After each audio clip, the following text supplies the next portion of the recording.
নমস্কাৰ বন্ধুসকল, আজি হৈছে 12 জুলাই আৰু শনিবাৰ আৰু আজিৰ সন্ধিয়াৰ কেইটামান গুৰুত্বপূৰ্ণ খবৰ হৈছে। প্ৰথমটো খবৰ হ'ল 32 সংখ্যক আসিয়ান আঞ্চলিক ফৰামত কেন্দ্ৰীয় বৈদেশিক ৰাজ্যিক মন্ত্ৰী পবিত্ৰ মাৰ্ঘেৰিটা।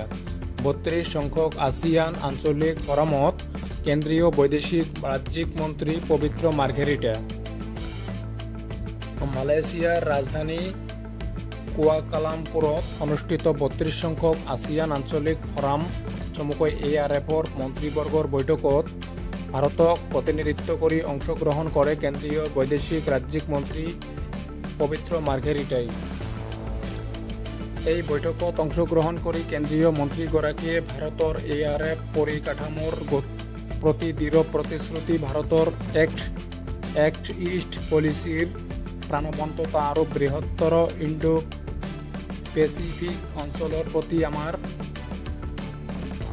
আমাৰ দেশৰ দৃষ্টিভংগী সম্পৰ্কে বিস্তৃত ব্যাখ্যা প্ৰদান কৰে। তদুপৰি এই বৈঠকত কেন্দ্ৰীয় মন্ত্ৰীগৰাকীয়ে ভূ ৰাজনৈতিক পৰিৱেশৰ মাজত আঞ্চলিক আৰু বৈশ্বিক প্ৰত্যাহ্বানবোৰ সমাধান কৰাৰ ক্ষেত্ৰত ভাৰতৰ দৃষ্টিভংগী সম্পৰ্কে মতামত আগবঢ়ায়। কেন্দ্ৰীয় মন্ত্ৰী পবিত্ৰ মাৰ্ঘেৰিটাই এই বৈঠকত সন্ত্ৰাসবাদৰ বিৰুদ্ধে ভাৰতৰ শূন্য সহনশীলতাৰ নীতি আৰু ভাৰতীয় নাগৰিক সকলৰ সুৰক্ষাৰ বাবে আত্মৰক্ষাৰ অধিকাৰৰ ওপৰত গুৰুত্ব প্ৰদান কৰি সমগ্ৰ বিশ্বলৈ এক শক্তিশালী বাৰ্তা প্ৰদান কৰে। মন্ত্ৰীগৰাকীয়ে তেখেতৰ বক্তব্যত প্ৰসংগক্ৰমে শেহতীয়াকৈ পেহেলগামত সংঘটিত আক্ৰমণৰ সৈতে পাকিস্তানৰ আৱশ্যনভাৰী সম্পৰ্কৰ কথা উল্লেখ কৰে আৰু পাকিস্তানে আহ্বান কৰা তথাকথিত নিৰপেক্ষ অনুসন্ধানৰ দাবীক কঠোৰভাৱে সমালোচনা কৰে। উল্লেখ্য যে এই বৈঠকত আসিয়ানৰ সদস্য ৰাষ্ট্ৰসমূহৰ লগতে ইউৰোপীয়ান ইউনিয়ন, আমেৰিকা, ৰাছিয়া, চীন, অষ্ট্ৰেলিয়া, জাপান, দক্ষিণ কোৰিয়া, অষ্ট্ৰেলিয়া, নিউজিলেণ্ড আদিক প্ৰমুখ কৰি মুঠ 27খন দেশৰ বিদেশ মন্ত্ৰীসকল উপস্থিত আছিল। পৰৱৰ্তী খবৰ, ৰঙাপাৰাত গুলীচালনাৰ ঘটনা। ৰঙাপাৰাত গুলীচালনাৰ ঘটনা, আহত হয় এজন যুৱক। ৰঙাপাৰাত শুকুৰবাৰে নিশা সংঘটিত হয় গুলীচালনাৰ ঘটনা।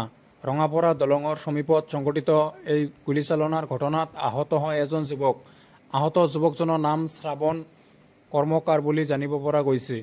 আহত যুৱকজনৰ ঘৰ মইনাজুলি চাহ বাগিচাৰ 15 নং লাইনত। যুৱকজনৰ মূৰত গুলী লগাৰ ফলত যুৱকজন গুৰুতৰভাৱে আহত হয়। নিশাই আহত যুৱকজনক তেজপুৰ চিকিৎসা মহাবিদ্যালয়লৈ প্ৰেৰণ কৰা হয়। বৰ্তমান যুৱকজন সংকটমুক্ত বুলি জানিব পৰা গৈছে। উল্লেখযোগ্য যে 10 নং ৱাৰ্ডৰ ৱাছিৰ খান নামৰ যুৱকজনৰ বিৰুদ্ধে গুলীচালনা অভিযোগ উত্থাপন হৈছে। শ্ৰাৱণ কৰ্মকাৰে নিশা গাড়ীৰ পৰা সামগ্ৰী নমাই থকা সময়ত মূৰৰ পাছফালে বন্দুক লগাইছিল যুৱকজনে। পুৱা একাংশ লোক ৱাছিৰ খানৰ বাসগৃহত উপস্থিত হোৱাত ৱাছিৰ খানে গুলীচালনা কৰি গুলীয়াই মাৰিম বুলি ভাবুকি প্ৰদান কৰে। নিশা কি কাৰণত গুলীচালনা কৰিবলগীয়া হ'ল, ইয়াৰ তদন্ত বিচাৰিছে ৰাইজে। আনহাতে আহত শ্ৰাৱণ কৰ্মকাৰৰ পিতৃয়ে ৰঙাপাৰা থানাত এখন এজাহাৰ দাখিল কৰিছে। ইতিমধ্যে ভুক্তভোগীৰ এজাহাৰৰ ভিত্তিত আৰক্ষীয়ে আটক কৰিছে ৱাছিৰ খানক। পৰৱৰ্তী খবৰ, খেত্ৰীত 900 বাছৰ পৰা জব্দ 30 লক্ষাধিক টকা। খেত্ৰীত 900 বাছৰ পৰা জব্দ 30 লক্ষাধিক টকা। মহানগৰীৰ খেত্ৰী থানাৰ আৰক্ষীৰ নিয়মীয়া তালাচীত জব্দ হ'ল বৃহৎ পৰিমাণৰ নগদ ধন। উজনিৰ পৰা মহানগৰ অভিমুখে আহি থকা AS16 AS16A 8200 নম্বৰৰ 900 বাছখনত তালাচী চলাওঁতেই উদ্ধাৰ হয় এই বৃহৎ পৰিমাণৰ ধনৰাশি। গুটখা জাতীয় সামগ্ৰীৰ সৈতে গ্ৰাহকৰ বাবে দিয়া উপহাৰ কুপনসহ জব্দ এই ধনৰাশি জব্দ কৰে আৰক্ষীয়ে। কেইবাটাও পেকেটত মেৰিয়াই বস্তাত ভৰাই অনা ধনৰাশিৰ পৰিমাণ আছিল 30 লাখৰো অধিক। এই সম্পৰ্কত বাছখনৰ চালক হেণ্ডিমেনক সোধপোছ আৰম্ভ কৰিছে খেত্ৰী আৰক্ষীয়ে।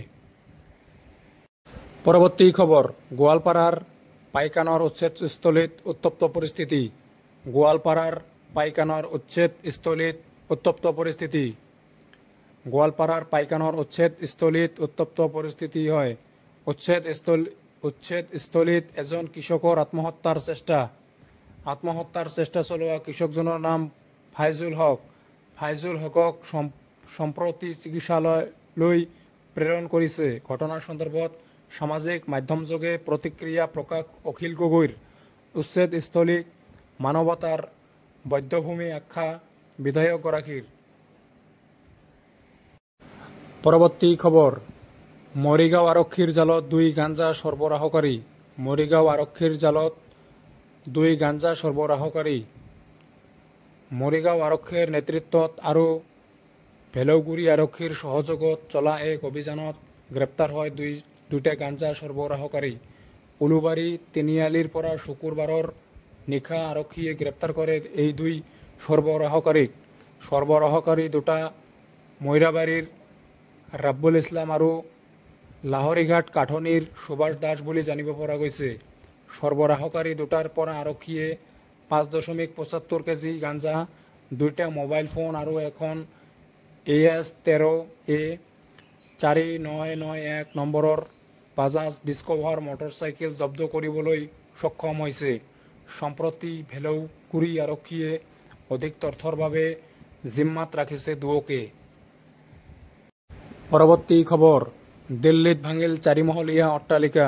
দিল্লীত ভাঙিল 4মহলীয়া অট্টালিকা। ধ্বংসাৱশেষত আবদ্ধ বহুকেইজন লোক। ধ্বংসাৱশেষত আবদ্ধ হয় বহুকেইজন লোক।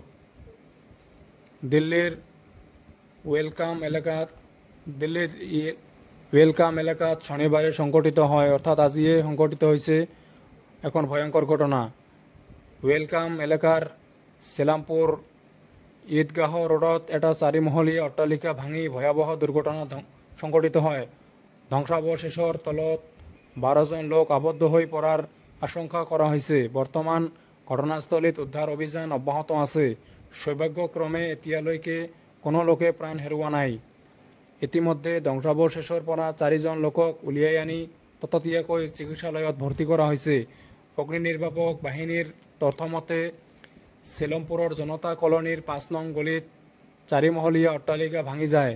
খবৰ অনুসৰি 30ৰ পৰা 35 গজত এই অট্টালিকাটো নিৰ্মাণ কৰা হৈছিল। ইফালে অঞ্চলটোত জনসংখ্যা ঘন হোৱাৰ বাবে উদ্ধাৰ অভিযানত অসুবিধাৰ সৃষ্টি হৈছে।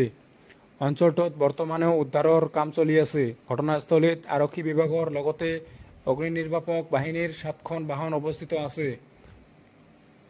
অৱশ্যে অট্টালিকাটো কি কাৰণত ভাঙি পৰিল সেয়া এতিয়াও জানিব পৰা হোৱা নাই।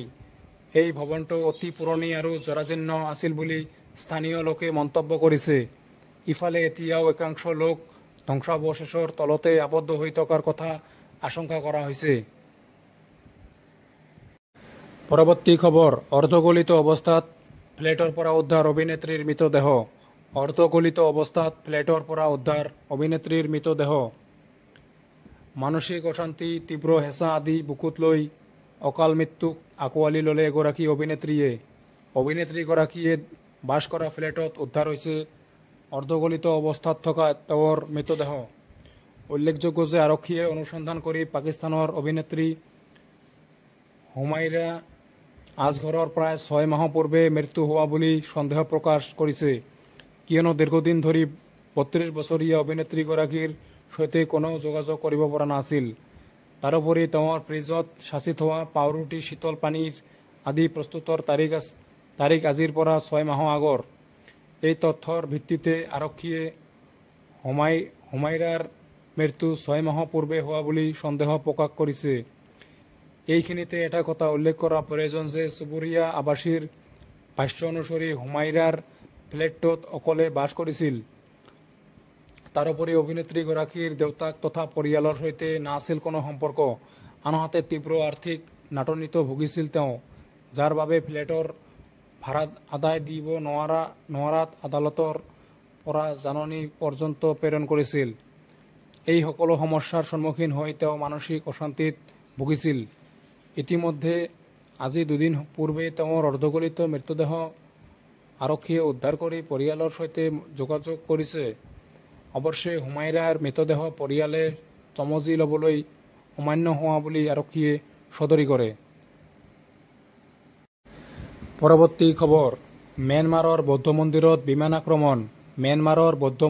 বিমান আক্ৰমণ শিশুসহ 12জনৰ মৃত্যুৰ খবৰ গৃহযুদ্ধত জৰ্জৰিত চুবুৰীয়া ম্যানমাৰত অব্যাহত আছে সামৰিক জুণ্টাৰ নৃশংসতা বুধবাৰে জুণ্টা বাহিনীয়ে চলোৱা আক্ৰমণত অতি কমেও 12জন সাধাৰণ নাগৰিকৰ মৃত্যু হোৱাৰ লগতে আন 15জন লোক আহত হৈছে। জানিব পৰা মতে এটা বৌদ্ধ মন্দিৰত স্থাপন কৰা আশ্ৰয় শিবিৰত হোৱা বিমান আক্ৰমণত এই লোকসকলৰ মৃত্যু হয়। খবৰ অনুসৰি জুণ্টা বাহিনীয়ে চলোৱা বিমান আক্ৰমণৰ সময়ত মাণ্ডালে মেগৱে আৰু কাৰেনিৰ অঞ্চলসমূহক লক্ষ্য কৰি লোৱা হৈছিল। এই অঞ্চলসমূহ জুণ্টা বিৰোধী প্ৰতিৰোধ বাহিনীৰ দুৰ্গ হিচাপে পৰিচিত। টায়াং নেশ্যনেল লিবাৰেশ্যন আৰ্মি চমুকৈ TNLA এৰ নিয়ন্ত্ৰণত থকা মাণ্ডালে অঞ্চলৰ মগোক চহৰত হোৱা আন এক আক্ৰমণত তিনিওটা শিশুকে ধৰি 5জন লোকৰ মৃত্যু হয়। বাতৰি অনুসৰি সেনাই ধাৰাবাহিকভাৱে মগোকত বোমা নিক্ষেপ কৰিছে।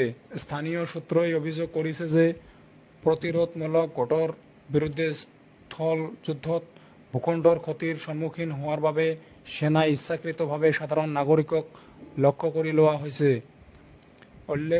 উল্লেখ্য যে এই আক্ৰমণসমূহত প্ৰকৃততে কিমান লোকৰ মৃত্যু হৈছে সেই সন্দৰ্ভত সঠিক তথ্য এতিয়াও উপলব্ধ নহয়।